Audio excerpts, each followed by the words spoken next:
Good afternoon, everyone, and welcome to the webinar on surviving your divorce, navigating housing and financial decisions with confidence.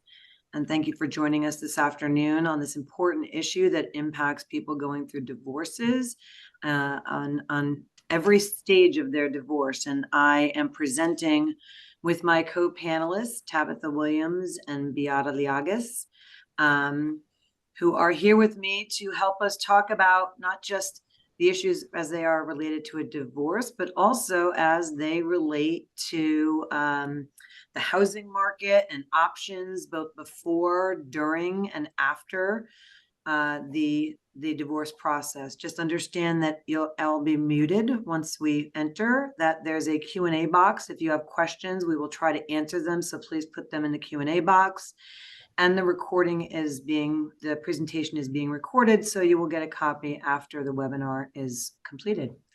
So now I'd like to introduce myself, and my co-panelists will introduce themselves. My name is Carolyn Daly, as you can see on the screen. I am the chair of the family law group with Cohen Seglias, with offices in Newark, New York, Pittsburgh, Philadelphia, Harrisburg, Wilmington, Delaware, Washington, D.C., and now Fort Lauderdale, Florida. And although fairly new to the firm, it has been a great experience joining, and we have a lot of resources, including those related to housing issues. Tabitha? Hi, I'm Tabitha Williams. I am a Weichert Realtor. I've been a licensed real estate agent for the last 7 years. And I've been doing real estate throughout New Jersey. Like I said, for the last 7 years, I have about 15 years of experience with real estate. Did some real estate in Georgia with new construction. So I'm well versed with what needs to be done in the real estate world. Thanks, Tabitha. Beata? Hi, everybody. My name is Beata Ligas. I'm a tax strategist working with United Success Wealth Management. My passion is to help people, help business owners like myself. I'm also a business owner, so I love helping people to understand the financial aspects of their business, and in this case, also the financial aspects of going through a divorce. I went through divorce myself a couple of years ago, so I can sympathize with what you're going through, and I understand it from the inside as well as from the outside world. You know, the three of us are here to help you and to assist you through this difficult process. Thanks, Beata. So one of the things we like to impress upon people is that divorce, as I like to say, is an ending. It's a traumatic experience. It's very emotionally draining. It's got long-lasting impact both for you, your former spouse, and your children, if you have children, and also extended family members. So, you know, there are a lot of things to consider before you enter this process. So one of the things that we talk about is that when you do this, you really need a team. It's not just a lawyer. You're going to need a team of people who are going to help get you through these issues. And divorce, you know, has a lot of gains and losses, as I like to say to people. Everyone always tends to look at this in the negative, but there are a lot of positive things that can also come out of a divorce. Things like personal growth, self-discovery, renewed purpose, newfound strength. It's a new beginning. And then there's, you know, the other parts that you deal with, which are the grief, anger, loneliness, and the uncertainty about your future. And the hope that we have for presenting this today is that we'll provide you with some information that will help you make these decisions so that you have more certainty as you navigate this process. One of the things we talk about in terms of your team and the things that you are going to need when you go through this process. And I think we all agree when we were preparing to present this process that there can be a lot of people who are in your team. This is just an example of those people. Not only is it a divorce attorney, you're going to need a realtor if you own property, and even if you don't own property, because you're going to need to know where you're going.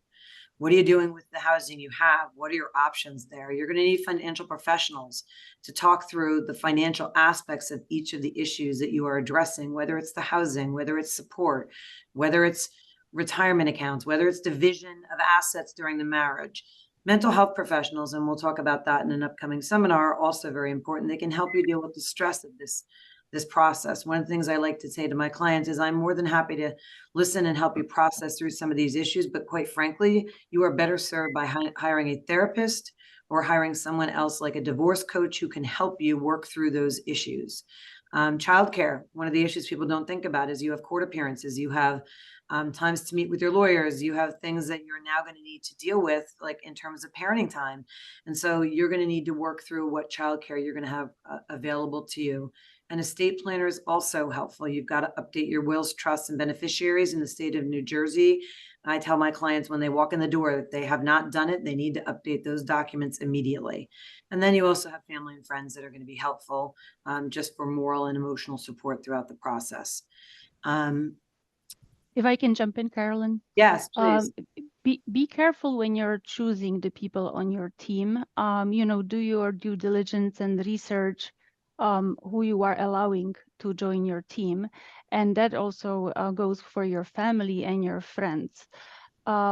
If your friends are giving you conflicting advice, that's when you go back to the professionals and you say, well, Anna is telling me to do this and Joanne is telling me to do that.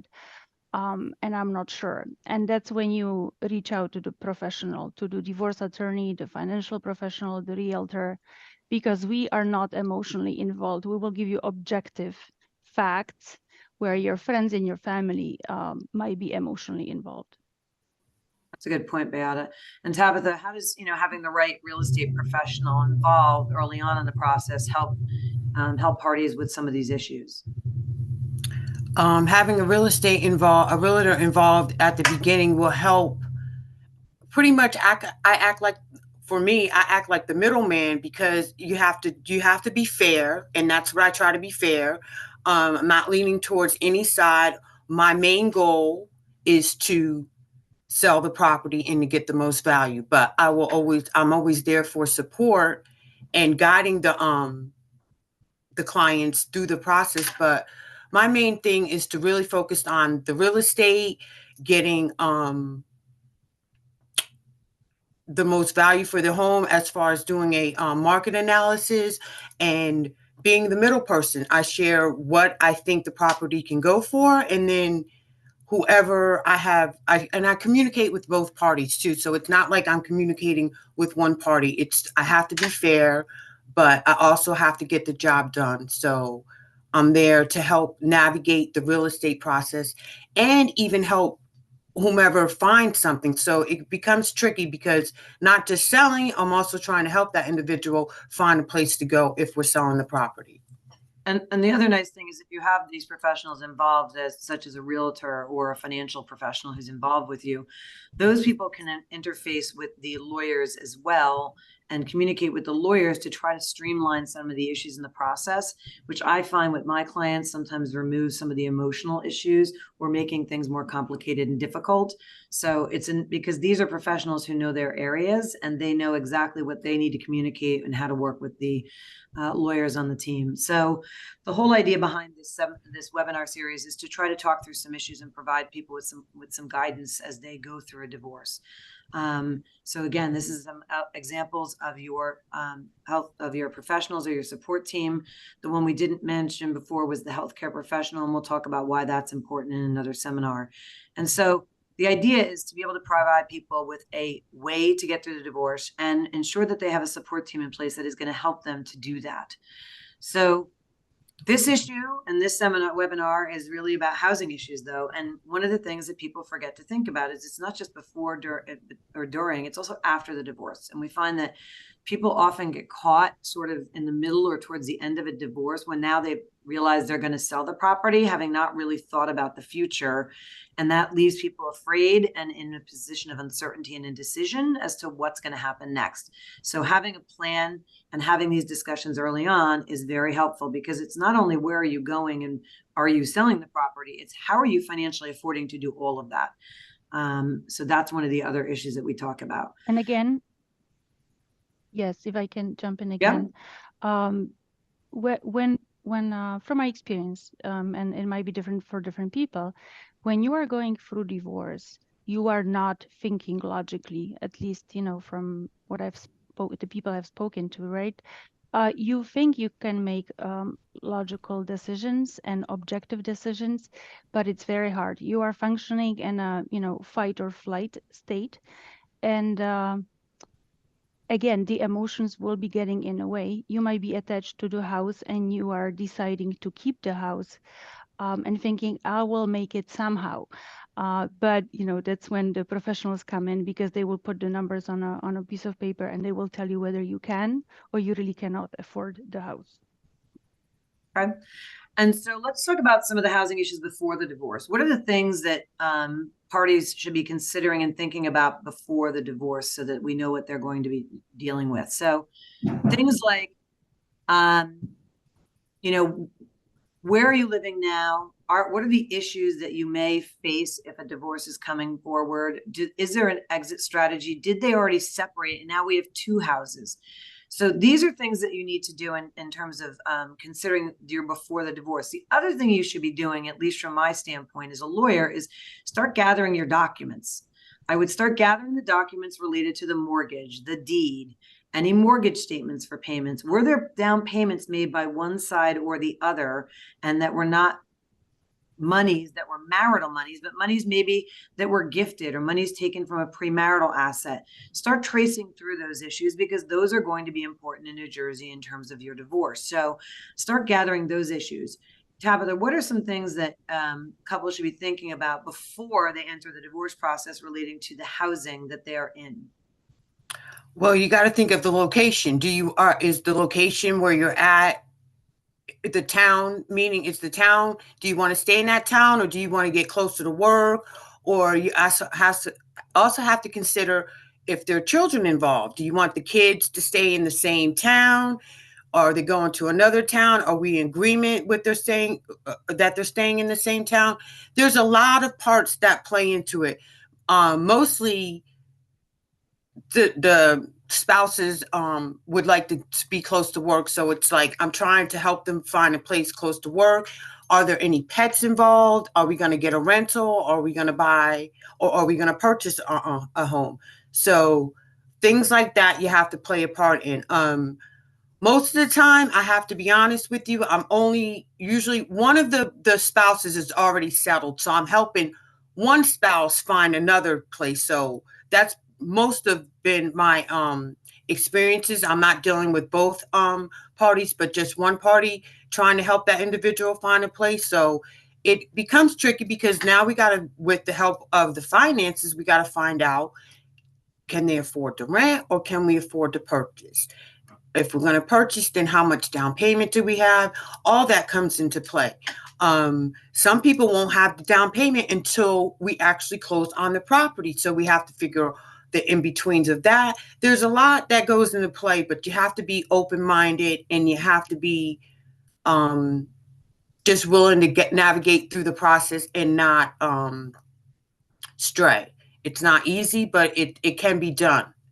And so is it good to have maybe consider several options, and have several options that you are considering, at least at that stage before the divorce, is to, to start looking in different areas or towns, or whether you're going to buy or rent, so that, you're able to sort of maneuver during the process? Is that a good idea, to sort of have a realtor who's gathering you some options prior to the divorce, so you have several things to consider? Right. That's true, because most of the time I'm sending both. I'm sending what they're approved for, and I'm sending rentals, because if the property sells, I have to have a place for the person to go to. So I'm trying to do both. So it's like, I don't put all my eggs in one basket. We're looking all over. We're doing everything we can, because sometimes because of the essence. And then lastly, the other thing to consider is if they're in a lease, right? I mean, if they're in a lease and it's a longer term lease, it's not a year lease, or it's not a month-to-month lease, they need to look at their lease to figure out when the lease is up. Do they have the ability to break the lease? And how do they navigate that process if, for example, it's a 3-year lease and they just moved in 7 months ago? So those sorts of documents they would also need to look at. And as a real estate professional, you certainly can read them and have conversations. Yes, I would definitely help with that situation, as far as reaching out to the landlord or the previous the agent that worked on it. There's ways to navigate through this stuff. Life happens, circumstances come up, but there's always a way. Great. And And Beata, what are the also, financial things that they should be thinking about at this stage regarding to yes, housing? so yes, so if you are not renting or leasing, if you own or you have a mortgage, whether one spouse is staying or you decide to sell the property and both move out, you need to come to an agreement as to the fair market value of the property. And again, there might be some games involved, right? If the one spouse is trying to stay, the natural tendency is to lower the price so that that spouse doesn't have to pay or buy out the other spouse at a high price. Obviously, the second spouse has the completely opposite uh, strategy in mind, trying to get as much money out of the property. And when people get locked into these arguments, time goes by, you're paying the attorneys, and nobody is a winner. That's when the professionals come in. The real estate agent will know who to call to get the fair market value of your property, and they will also tell you that the evaluation that you received is objective and is kind of comparable to the houses in your area or is not. So again, having a third party that's not emotionally involved helps a lot, and it helps to speed up the process. And then also, as I mentioned before, you need to be realistic about your financial situation. And when you go into the divorce, you will be required to fill out, Carolyn, correct me, case information statement, Yes. right? Yep. It is a long document, quite detailed, but as long as, it's long and annoying, but in the end, it shows you, on paper, what are the numbers, what are the expenses, and what you will be able to afford. That statement will also help to show whether you're getting any child support or any other source of income, alimony. And this may also guide you as to, are you renting? Are you buying? What are you gonna do? Okay. And so during the divorce, there are other issues that can come up. So now you've got some ideas as to what you're going to do. Ultimately, you have some thoughts. You've maybe started to look at an exit strategy from your current housing. And, now we're in the divorce. Here are some of the things that I encounter that we deal with is, are the parties going to continue to reside together? Well, if they're amicable, it's not a bad idea, because at least we're conserving resources and not paying for two houses while the divorce process is ongoing. In some circumstances, that is not realistic, and the parties are at significant odds, and remaining in the same house is not a good idea throughout the divorce. And so the discussion becomes, is one of the parties moving out? And the question for that is, once we have some idea as to the financials, is, can they afford to do that? Is there enough financial resources in order for one party to move out during the divorce process while the other party remains in the house?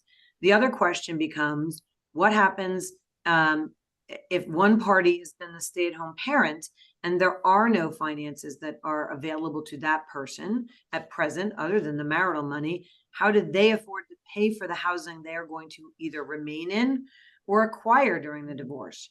And so those are always questions that become an issue, because as we always say, at least in the divorce world, it's easier to maintain one home than two. And so, how do you deal with those issues, and what are the things that you need to consider in terms of the finances? What would you be looking to gather for that? And we'll ask Beata about that from those things.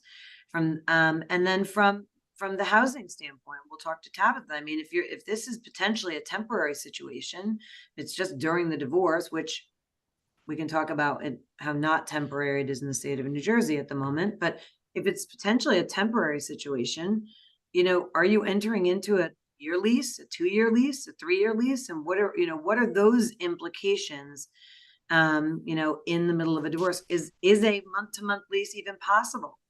And what are the different costs associated with all of those items if you're going to be looking at something during the divorce for a situation where one or the other party can move out. The last idea that we can talk about, which sometimes it exists, it's available as an option to people who are getting divorced, is what is referred to commonly as nesting. And that means that if you have children, the children remain in the home. They are always in that home, and the parents nest, meaning one parent is in for a certain period of time, whether it's 2 days or 3 days or a week, and then the other parent is in for the other time. So really, the parties are moving in and out of the house. And in that situation, okay, maybe we can get a studio, which will save money, or we can get a single bedroom. But again, is it pragmatic for those two parties to be sharing that residence?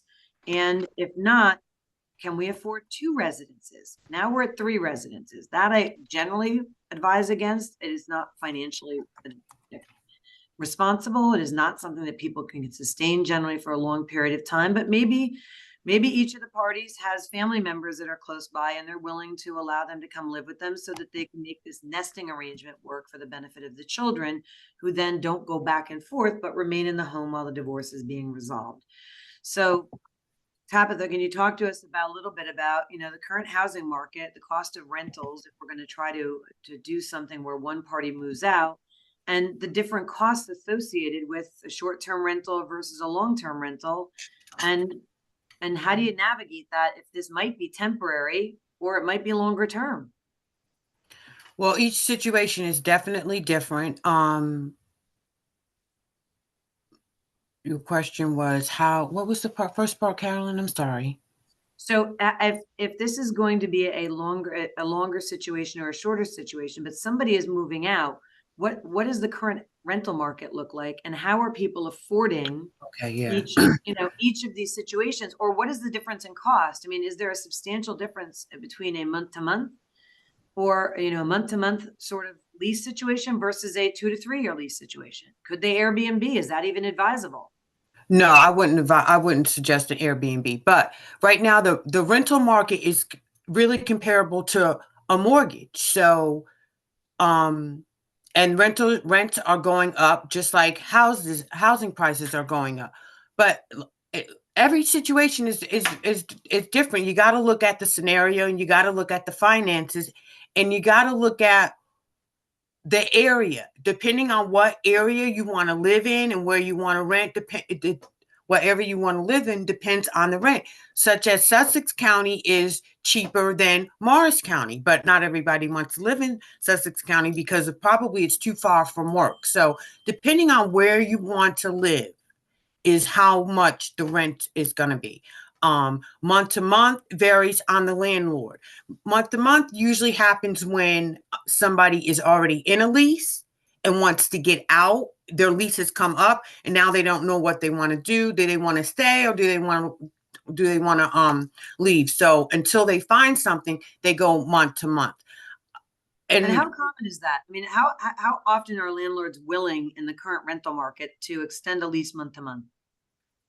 I've seen some flexibility. I haven't seen anybody denied, Okay. because people have life circumstances, life situations come up. And that's where you have to have a little grace, a little kindness, and, have somebody fight for you. And that's where I come in. I mean, you don't know everything that I do, but behind the scenes, I am fighting for my client. I'm battling because I've come to situations where we've sold the house and the client has nowhere to go. It's not like I'm sleeping soundly. No, I am worried about my client finding a property. So that's all I'm thinking about, and trying to get that property for the client between me and the listing agent, more likely. And if the landlord decides the lease is ended and now we're going to go month to month, and maybe these are long-term tenants and their rent is fairly reasonable, but not market, have you seen landlords want to extend month to month but increase the rent for that period of time? Yes. Whether it's $50, $100, I've seen that, because there's no reason why they do it, but I've seen that done. Yes. Okay. So these are financial issues that seem pretty fluid while the divorce is going on. And what are some of the things that people need to be cognizant of from a financial standpoint? And what do they need to sort of gather to help their lawyers or the financial planners or the financial experts be able to paint the picture of how this can work during the divorce? What do they need to do to help give you the information needed so that they can effectively have correct advocacy by an attorney, or even, something put together by you that shows, here's what we can afford, here's what we can do, here's what the other side can afford to pay and to cover. So what are they looking Yes. for? So you touched a good point where let's start with what information do you have access to, right? More often than not, it's one spouse who takes care of most of the financials and the other spouse takes care of other things, the children, the school, the house.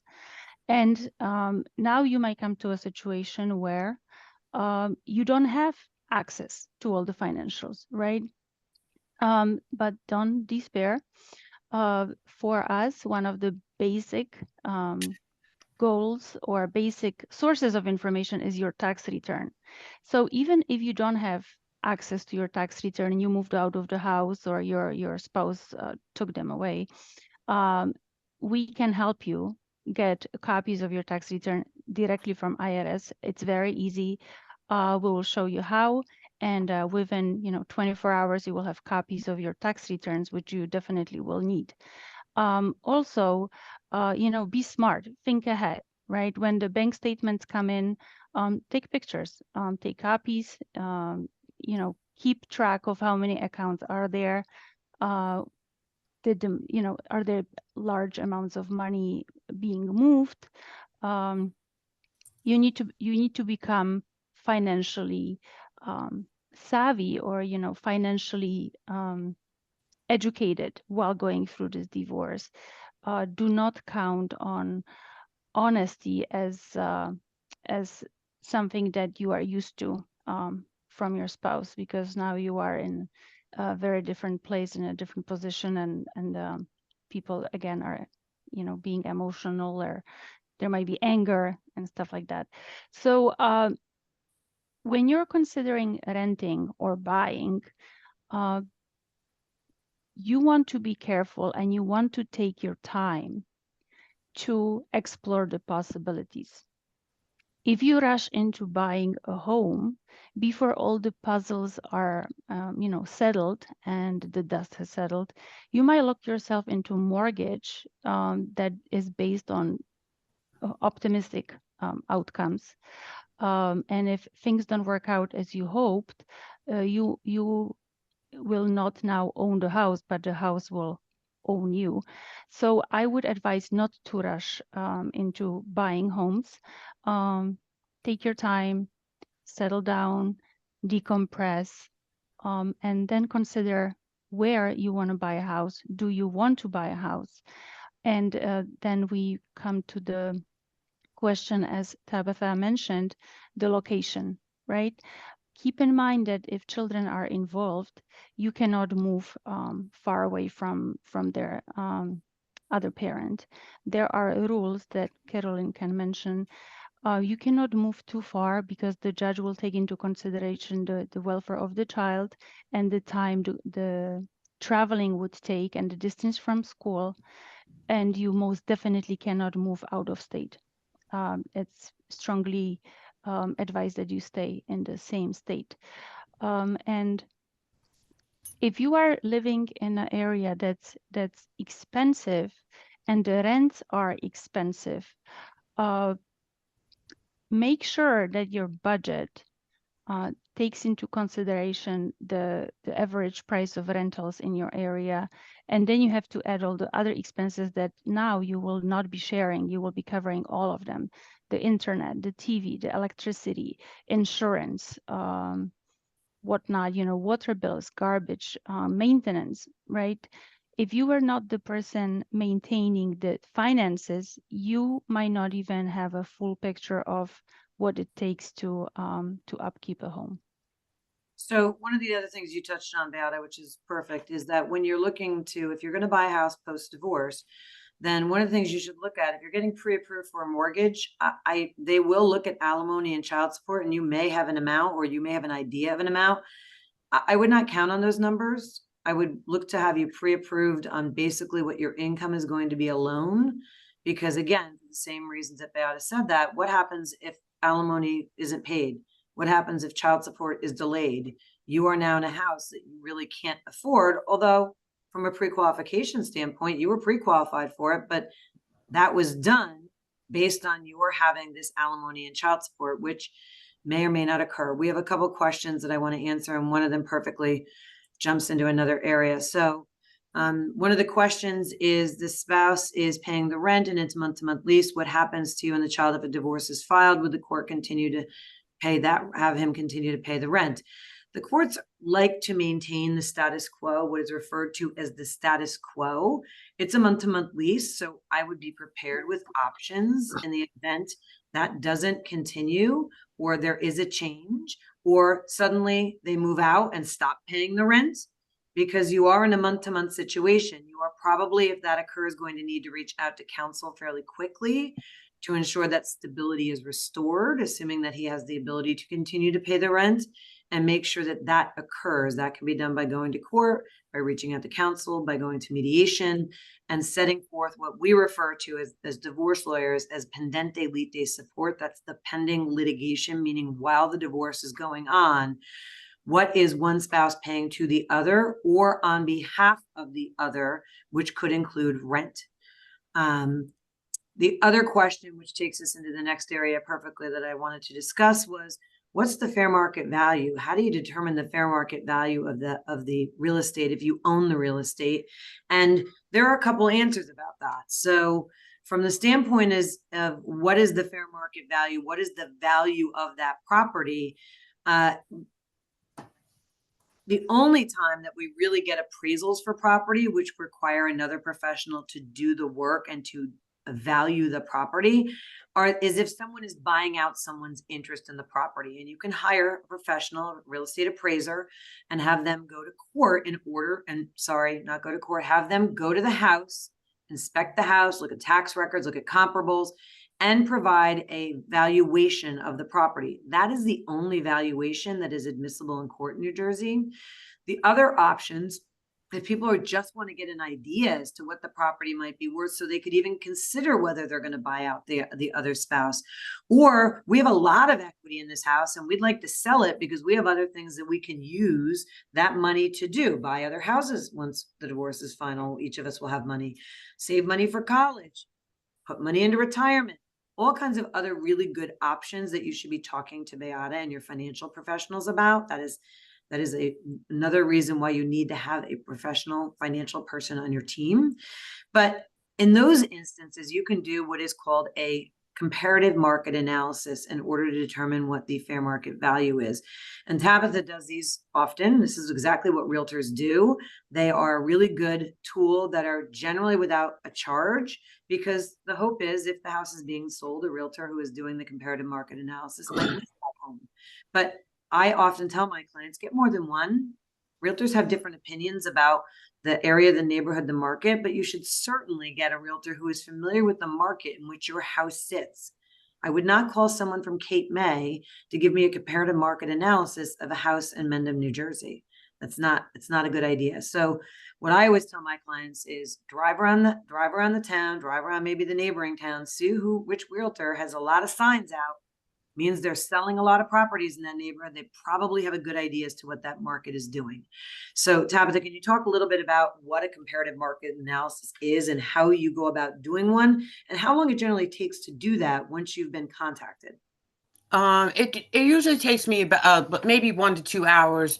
What I do is I go and I looked what has sold within your area, apples to apples. So if you have a colonial 3-bed, 2-bath, I go and look at what colonial sold in your area, 3-bed, 2-bath, whether it has a basement, doesn't have a basement, garage, no garage. So basically, I'm just finding out all the solds and coming up with the average sold price. And then that's how pretty much we come up with the market analysis, is telling you what sold apples to apples. And if it's not, then I just got to do a little Adjust.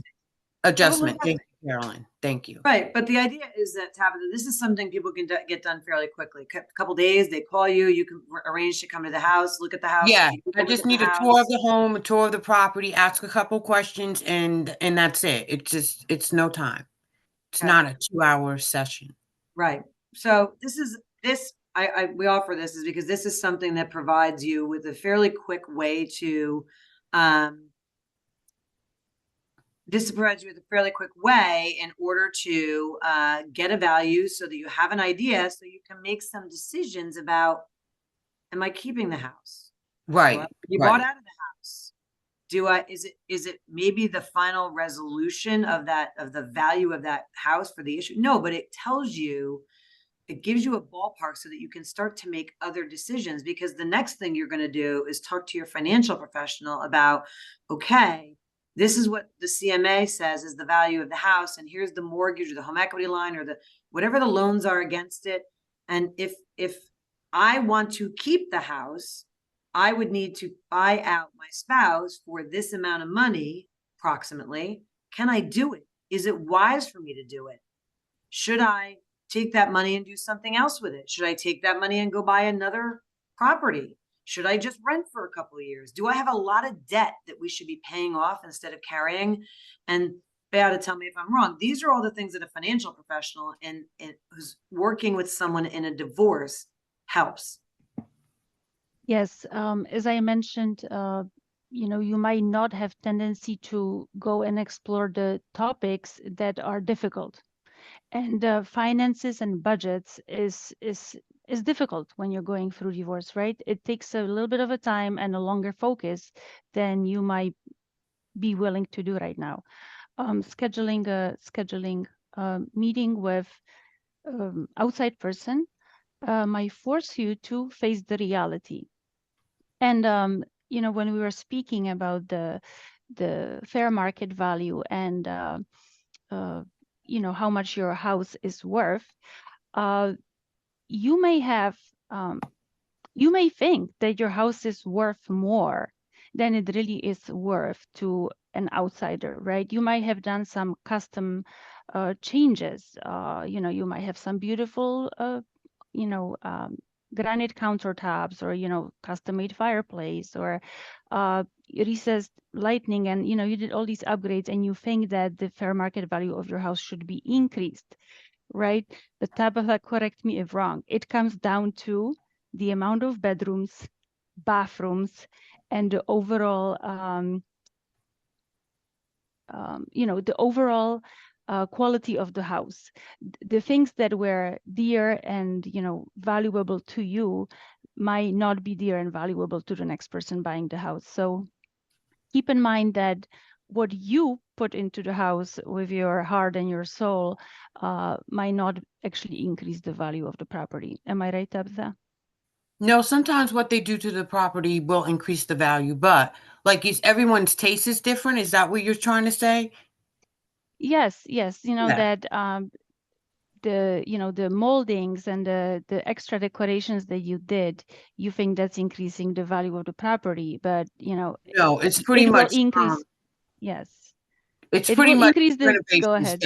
ahead. The updates, the kitchens, the bathrooms, the flooring, the roof, the mechanicals of the home are very important as well. So things like that, when someone comes in to look at your home and give you a market analysis and you're considering that agent should go through the home and make recommendations on the things that they think will help you sell the home, not necessarily quicker, but sell the home to get you the most money. So do you want to, can you afford to put a new furnace or change the AC or put a new roof on? Things like that, an agent can help you determine. And that's where giving you a price on the home comes in too. Fair market analysis. Do you have a 50-year-old roof? Well, we need to take that into consideration when listing your home.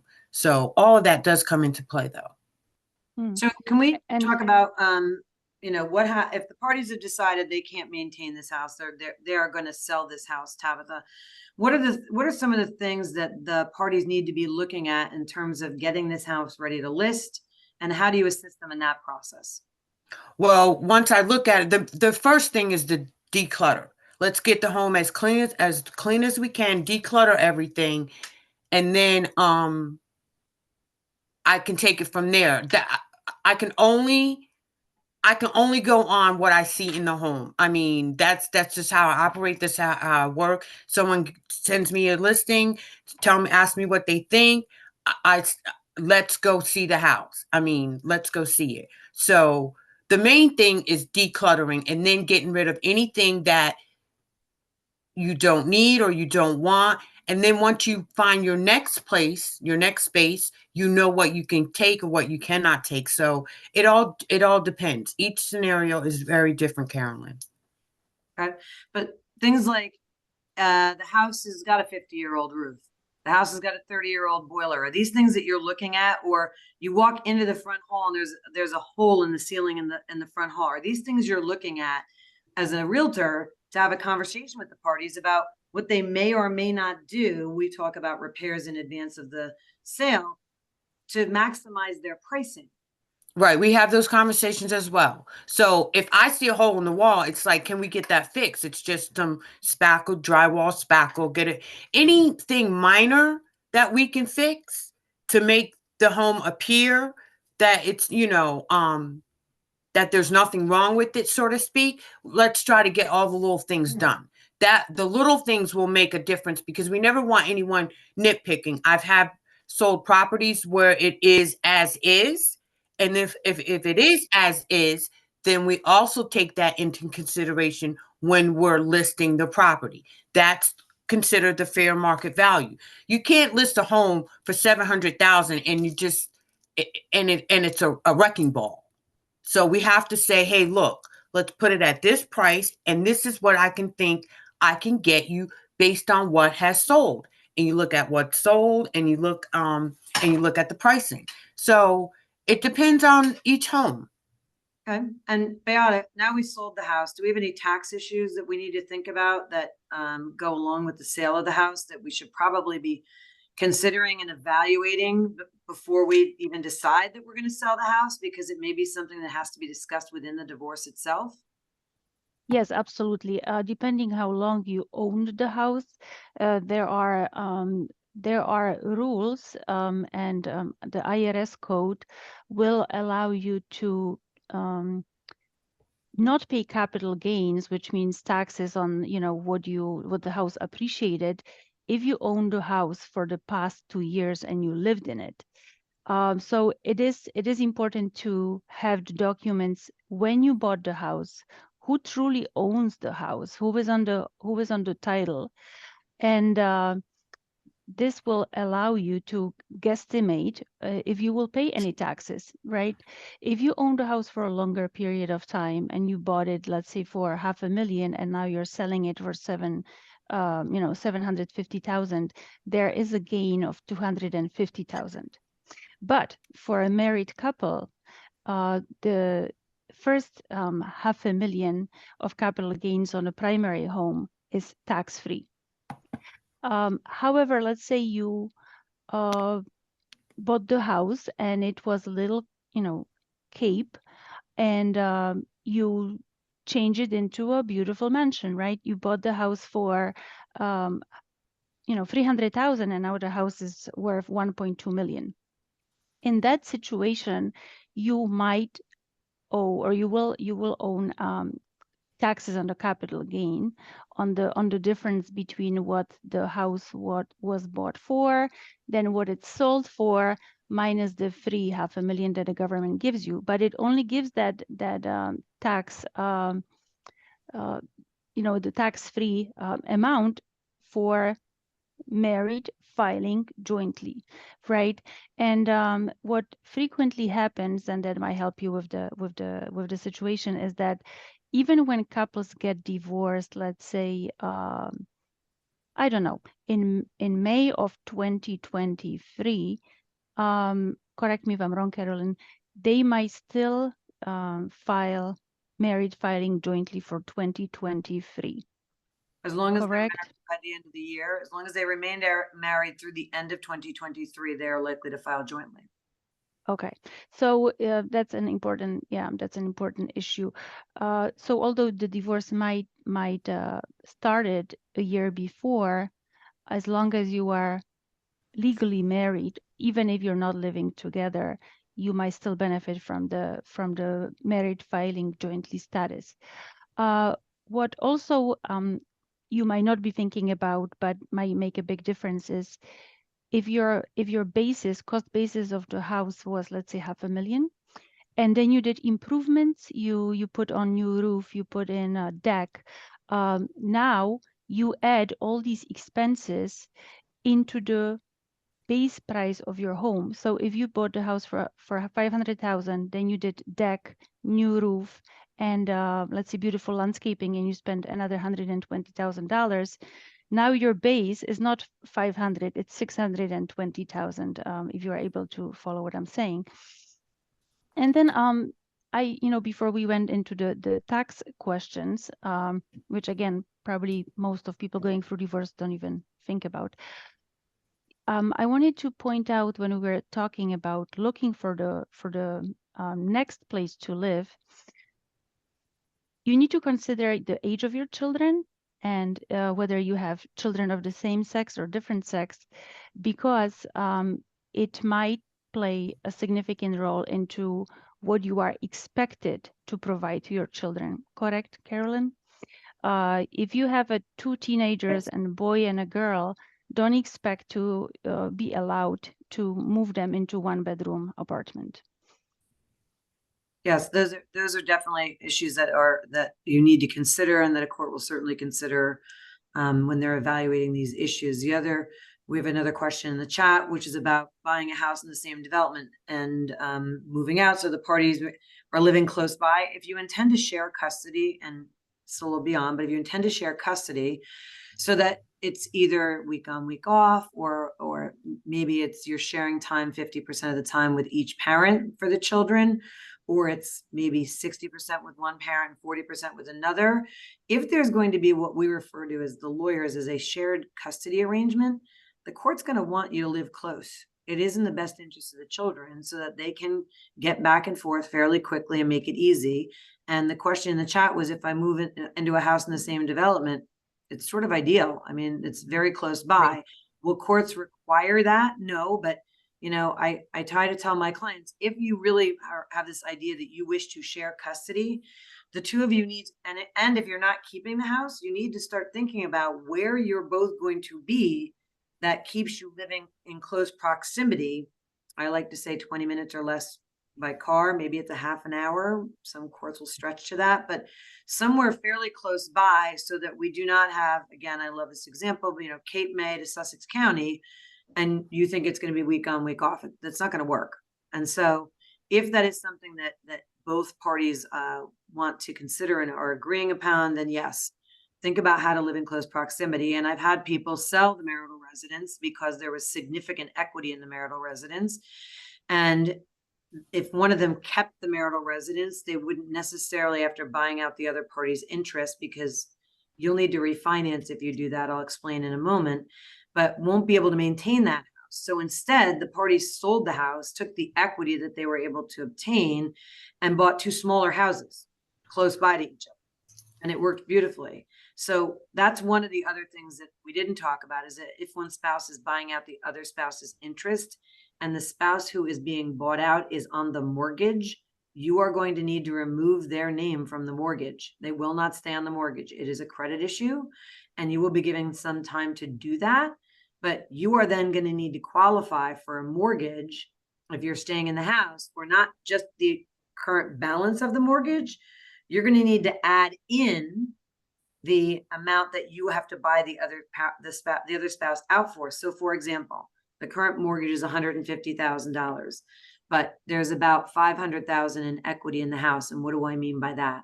The house appraises for $650,000. The mortgage is $150,000. I subtract the mortgage from the value of the home, and the equity left is $500,000. Now, if I want to buy out my spouse, I have to pay them $250,000. So now I have to refinance or pay off in some means the mortgage on the house plus give the other spouse $250,000. So that means I either need to get a new mortgage for $400,000, or I need to have $400,000 in other assets or liquid monies that I can pay off the mortgage and give the other spouse $250,000. That's less likely, but I've seen it occur. And So by the way, there is no tax when one spouse buys the other spouse out. There is no taxable. no transfer tax. Yes. That is considered a transaction or a transfer between the spouses incident to a divorce. So there's none of those. And when you sell the house, if you're married, you have an exclusion of $500,000 on your capital gain. But if you then sell the house by yourself, so in other words, I'm buying out my spouse's interest in the property and I'm keeping the property. But now when I go to sell it, there's $400,000 in gain. I'm limited to $250,000. I'm now going to pay capital gain on the remaining money because I don't have that exclusion. So it's another thing to think about. Is it better to sell it as married couple so that you have the $500,000 in exclusion, or I don't need it because we really don't have a lot of equity and I don't care and I'm fine. But those are things, again, you need to talk through with your financial professional, your tax professional, your accountant, your tax specialist, because they may impact decisions that you make. The other part is when you think about refinancing a mortgage on the property. Tabitha, where are the mortgage rates these days? Oh, can we not talk about that? Yeah. They're high. They're I think high. we got to talk I about mean- that because I have clients all the time who say, well, can I buy them out? And can I just take over the mortgage? Because we have a mortgage at 3.5% and I don't want to go to a 7.5% mortgage. Well, what you need to do is find a lender that will help you keep that rate for that home, because there's lenders out there that can give you a rate for a particular home. I've seen it, I've heard it, I've never done it, but if you're trying to keep that home at that rate, the goal is to now let's shop lenders. Let's see who can help you keep that home at that rate. Right. But if we can't, Tabitha, Beata, how much more money is that going to start costing me on a new mortgage at a much higher interest rate? Well, now that means you can't afford what you used to afford. So I guess go ahead. Hold on. So Beata, though, can you help the parties determine now what the difference in the mortgage payment might be if they have to do this buyout at a higher interest rate? Well, I can, I would have to take my calculator out and have a little bit more information about the house and the prices, right? But I will put it in a different perspective, okay? When I bought a house, okay, and I had a 6% interest rate back then, and then I refinanced to 3%, right? Because the interest rates were so low. The difference in the length of the mortgage was about $65,000, right? It was worth to refinance. So now we are doing the reverse. Now you need to imagine that, you are taking, let's say, $300,000 mortgage, but in reality, during the length of the mortgage, with these rates, you are more likely than not pay twice the amount of the mortgage, right? So you're taking on 300,000 mortgage, but in 25 years, you're actually gonna pay 600,000 with the interest rates that we have right now. Okay. And again, those are things that you need to consider about the financial side of this divorce and things you want to consider. We have another last question in the chat. Can loans be assumed? I assume we mean, can mortgage loans be assumed? I will tell you that when I began in practice a few decades ago, we'll leave it at that. I did see lenders who would do that. There were lenders who were willing to do that, generally because the interest rate went down and they weren't going to change the interest rate. But there were lenders at the time. I've had a much harder time finding lenders who were willing to do that. And in most cases, it's really only when the client had sufficient enough assets to be self-insured, essentially. They could have just paid the mortgage off and not kept the loan. But those are much more rare these days, other than Tabitha is aware that there are some lenders where you can try to negotiate where they'll refinance and keep the rate, but where you can just assume it, that's a much more difficult process. And what that means for everyone is that I don't have to refinance. I'm not paying to do that. I'm just contacting the lender and negotiating with them to take over the loan solely in my name and releasing my spouse. So it's just it's much more difficult process. And if I can add something, not every mortgage lender is the same. Okay, just like with real estate agents specializing in different issues, and Tabitha specializing in helping people going through divorce and their housing issues. There are also mortgage lenders who specialize in helping people who go through divorce, and they have a special certification for that. If you are looking for somebody, please get in touch with us. We know of mortgage lenders that will work with you because they understand the intricacies of the divorce, and they will know how to address these issues and work with you. Thank you, Beata. So we have about 5 minutes left. I just wanted to see if anyone had any other questions that they wanted answered. If they wanted to put that in the chat, I'll take a look. I'm going to put our contact information Yes, while we are waiting for you could put up the additional. last slide. And so this is the contact information that we'll leave up in case you need to reach us. And we have one final question that I'm happy to answer. Is how does New Jersey courts typically handle money that is gifted to the couple in order to buy the marital home? Good question. If it is gifted to the couple, it's a joint asset. It's a gift to both parties, and it's considered as an equal gift, and it's divided equally between the parties. And so there's no impact really in terms of that issue. If the money is gifted by parents of one spouse to that child alone, that spouse alone, then there can be an argument made that that should be considered as exempt money. If the house is put in joint names, you decrease the ability to make that argument potentially, because now some courts will look at that as a gift to the marriage, a gift to the couple. The other issue is if you are buying the house for the first time and one parent is putting money down, typically your mortgage company is going to want a gift letter. And that gift letter is likely to say it's to both and not create an issue, because the mortgage company doesn't want to think that someone else might have a lien on the property.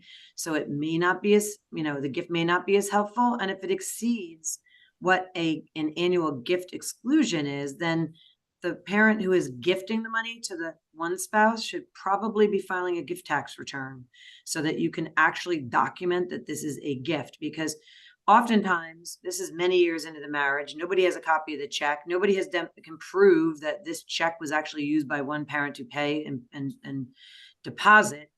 And so that is, so that's an issue. It's what documentation do you have available to prove that this was a gift?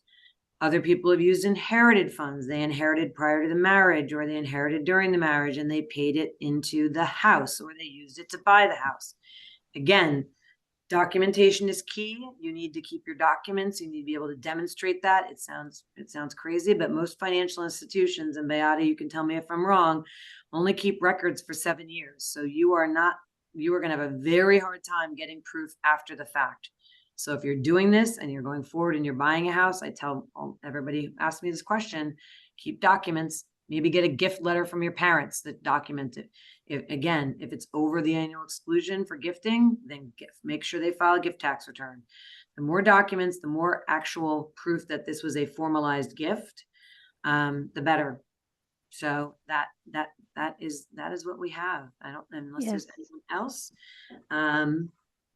And a practical advice, whatever documents you have, if you're moving around or you are in a nesting situation and your things might be all over the place, so to say, not because you're messy, but because you're moving in and out every few days. Keeping copies in an electronic form in your email, your Google Drive, or OneDrive makes everything safe in one place. Things will not disappear. Things will not be changed. So I encourage you strongly to create a separate folder and keep all these important documents in an electronic form. And don't give out your password. Yes. That's all we have time for today. Everyone, I want to thank you very much on behalf of myself, Beata, and Tabitha for attending. And I hope that you found this to be valuable and informative. And if you need to reach out to us, you have our contact information. Thank you so much and have a great day. Thank you for participating. Bye-bye. Bye. Thank you.